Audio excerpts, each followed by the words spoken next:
అవనికి తిరిగి స్వాగతం. మనం వెనకబడిన ప్రాంతాలని చెప్పుకునే ఈశాన్య రాష్ట్రాల్లోనే మహిళలు మనకన్నా అసమాన ధైర్య సాహసాలను ప్రదర్శిస్తున్నారు. సమాజంలో, సంఘంలో వారి పాత్రను బలోపేతం చేసుకుంటున్నారు. కారణం అక్కడ సంస్కృతి సంప్రదాయాల్లో ఆడవారికి పెద్దపీట వేయడమే. కానీ మన దక్షిణాది మహిళలు ఎన్నో ఆంక్షలు, కట్టుబాట్ల మధ్య నలిగిపోతున్నారు. ఉదాహరణకు, ఆడవారిని వంట పనికి, ఇంటి పనికి పరిమితం చేయమని ఏ శాస్త్రం చెప్పింది? ఇవన్నీ మన ఆలోచనల్లో లోపాలు. సమాజంలో ఆడ మగ వివక్ష లేకుండా రాణించాలి అంటే ముందు అక్షరాస్యత అవసరం. చదువుకున్న వారే దాని విలువను 10 మందికి చెప్పగలరు. అక్షరాస్యత పెరిగినప్పుడు సమానత్వం దానంతట అదే వస్తుంది. సరే, ఇప్పుడు ఈ కార్యక్రమం చూసేయండి.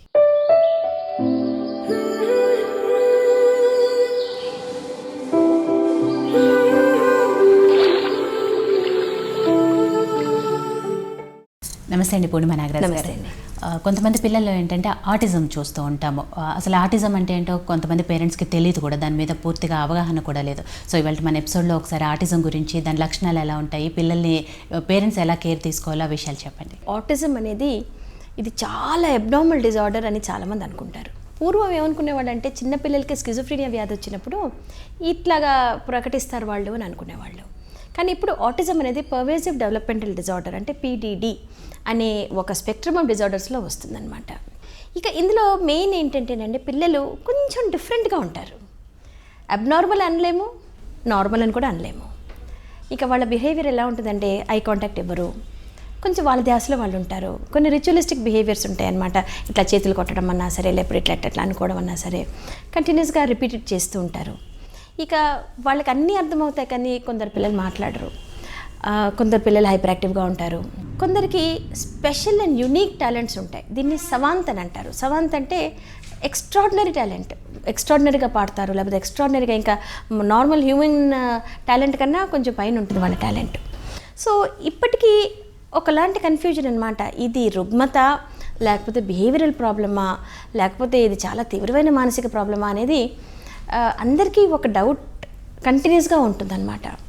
ఆటిజం అంటే అది అంటే చైల్డ్హుడ్ నుంచి మనకు కనిపించే ప్రాబ్లం అనమాట.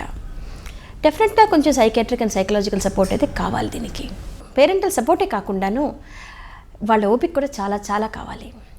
ఇప్పుడు ఎప్పుడు నోటీస్ చేస్తారంటే పిల్లలు నార్మల్ టైంకి ఇప్పుడు మైల్ స్టోన్స్ ఏవైతే ఉన్నాయో, డెవలప్మెంటల్ మైల్ స్టోన్స్, సోషల్గా స్మైల్ చేయడము, కళ్ళల్లో కళ్ళు పెట్టి చూడడము, పాకడము, నడవడము, ఇవన్నీ కొంచెం లేట్గా ఉంటాయి.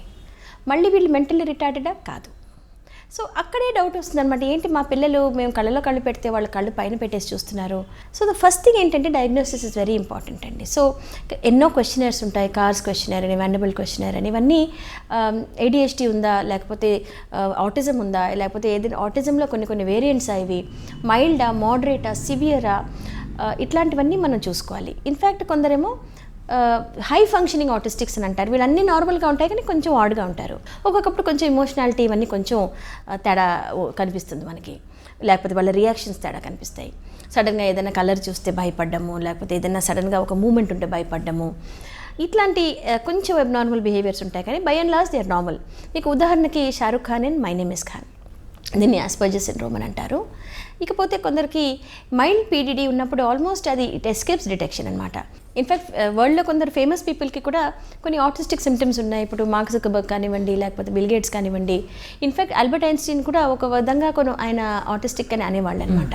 కానీ కొందరు లో ఫంక్షనింగ్ ఆటిస్టిక్స్ ఉంటారు. వీడు మాట్లాడరు, టాయిలెట్ ట్రైనింగ్ అనేది చాలా కష్టంగా ఉంటుంది, హైలీ రియాక్టివ్ అంటే చిన్న సౌండ్ వచ్చిన బాగా ఎక్కువగా రియాక్ట్ అవ్వడం, వాళ్ళని వాళ్ళు కొట్టుకోవడము, పేరెంట్స్ని కొట్టడము, వైలెంట్గా ప్రవర్తించడము, ఇట్లాంటివి కొన్ని బిహేవియర్స్ ఉన్నప్పుడు వీళ్ళని లో ఫంక్షనింగ్ ఆటిస్టిక్స్ అని అంటారు. సో ఇలాంటి వాళ్ళకి కొంచెం డే కేర్, రిహాబిలిటేషన్ అవసరం అనమాట, skills training. So speech therapy కానివ్వండి, లేకపోతే బిహేవియర్ థెరపీ కానివ్వండి, బాడీ సెన్సిటైజేషన్, కొన్ని మసాజెస్ తోటి వాళ్ళ బాడీ సెన్సిటైజేషన్ ఇవ్వడము, ఇట్లాంటివన్నీ ఈ ట్రీట్మెంట్స్ అనేది ఆల్మోస్ట్ ఇంకా వరల్డ్ వైడ్ ఎస్టాబ్లిష్డ్. సో ఇది ఎందుకు వస్తుంది అంటే ఇంకా దానికి చాలా థియరీస్ ఉన్నాయండి. అంటే గర్భంలో ఉన్నప్పుడు ఒకవేళ తల్లి హెల్త్ బాగాలేనప్పుడు ఇట్లాంటివి వస్తాయని అంటారు. ఇకపోతే ఇది అంటే హెరిడిటరీ డిజార్డర్, ఇది బ్లడ్లో కొన్ని మార్పులు ఉన్నప్పుడు, ఒక జెనెటిక్ ప్రిడిస్పోజిషన్ ఉన్నప్పుడు వస్తుంది అని అంటారు. సో ఇది ఎందుకు వస్తుంది, ఇది ఎలా వస్తుంది అని మనకు తెలియనప్పుడు ద ఓన్లీ థింగ్ మన చేతిలో ఉన్నది ఏంటి అంటే వీళ్ళకి ట్రైనింగ్ ఇవ్వడము, as far as normal life ఇవ్వడము. ఇట్లాంటి పిల్లల దగ్గర పేరెంట్స్ పాత్ర చాలా ఇంపార్టెంట్. అంటే పక్కన పిల్లలతో కంపేర్ చేసుకొని అలా లేరే మా బాబు ఇలా ఉన్నాడు ఎలా అని చెప్పేసి ఎక్కువ టెన్షన్ పడిపోతూ ఉంటారు. అలా టెన్షన్ పడకుండా వాళ్ళు ఎట్లాంటి కేర్ తీసుకోవాలి? ముఖ్యంగా మనం ఎందుకు టెన్షన్ పడతామండి, అందరితో మనం కంపేర్ చేసినప్పుడు మన పిల్లాడో పాప కొంచెం డిఫరెంట్గా ఉన్నారు అని. సెకండ్ టైం ఎప్పుడు టెన్షన్ పడతామో, సోషల్ బిహేవియర్ లేనప్పుడు. ఆటిజంలో సోషల్ బిహేవియర్ తక్కువగా ఉంటుంది. మన సోషల్ బిహేవియర్ నార్మ్స్కి వాళ్ళు అడేర్ అవ్వరు అనమాట. సో ఫస్ట్ ఏంటంటే నెక్స్ట్ ఎంబరాస్మెంట్, బయటికి ఎలా తీసుకెళ్ళాలి ఈ పిల్లల్ని అని. సో మనం ఏం చేస్తాం, పిల్లల్ని ఇంట్లో పెట్టేసేసి మనం కూడా సోషల్ బిహేవియర్ని తగ్గించుకొని ఇంట్లోనే ఉందాము అని అనిపిస్తుంది. అలా కాకుండాను ఇలాంటి పిల్లలకి వీళ్ళంత మటుకు సోషల్ ఎక్స్పోజర్ ఇవ్వాలి, బయటికి తీసుకువెళ్ళాలి, కొంచెం మెంటల్గా మనం కూడా యాక్సెప్ట్ చేయాలి. సంథింగ్ డిఫరెంట్ అంటే doesn't have to be bad కదా, ఇది ఒక చెడ్డ మార్పు కాదు కదా, ఒక మంచి మార్పు కూడా డిఫరెంట్గానే ఉంటుంది. ఇంకా చాలా చాలా న్యూట్రిషనల్ సప్లిమెంట్స్తో కూడాను వాళ్ళకి ఇంప్రూవ్మెంట్ వస్తుంది. ఇంకోటి ఏంటంటే లో గ్లూటెన్ డయట్. గ్లూటెన్ అనే పదార్థం మనకి రైస్లో, వీచ్లో, కొన్ని పదార్థాల్లో ఈ గ్లూటెన్ అనేది ఉంటుంది, పాలల్లో. సో ఈ ఇంగ్రీడియంట్స్ ఏవైతే ఉన్నాయో అవి మన డైట్లోంచి మనం మెల్లిమెల్లిగా పిల్లలకి తొలగించేసేస్తే వాళ్ళ బిహేవియర్స్ కొంచెం మటుకు మారుతాయని అంటారు. సో ఏదైతే వాళ్ళకి కరెక్ట్ అనేది మనం తెలుసుకొని తగిన కౌన్సిలింగ్ తీసుకొని, అండ్ నేను అన్నట్టు సెన్సిటైజేషన్ థెరపీ ఇవన్నీ మనం నేర్చుకొని ఇంట్లోనే ఇవ్వచ్చు. Okay. So acceptance and especially maternal care అనేది చాలా ఎక్కువ ఇంపార్టెంట్ అండి ఈ టైంలో. So social contacts, social behaviour ఉన్నప్పుడు డెఫినెట్గా వాళ్ళకి ఆటిస్టిక్ ఫీచర్స్ మరీ బయటికి కనిపించకుండా ఉంటాయి అన్నమాట. సో ఇవన్నీ పేరెంటల్ కేర్ తోటి బాగా కూడి ఉన్నాయన్నమాట. So parental care, scholastic care plus counselling ఇవన్నీ సమపాల భాగాల్లో ఉంటేనే ఆటిస్టిక్ పిల్లలు బాగా అభివృద్ధి చెందుతారండి. ఆటిజం గురించి అంటే దాని లక్షణాలు ఎలా ఉంటాయి, ఎస్పెషల్లీ పేరెంట్స్ కేర్, వాళ్ళ ట్రీట్మెంట్ ఎలా ఉండాలో చాలా చక్కగా వివరించారండి. Thank you very much.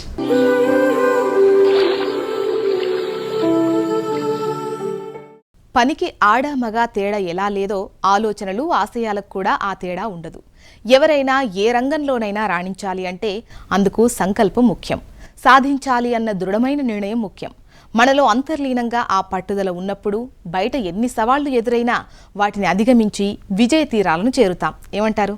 ఇది ఇవాల్టి అవని. మరో ఎపిసోడ్లో మళ్ళీ కలుద్దాం. Until then keep watching HM TV.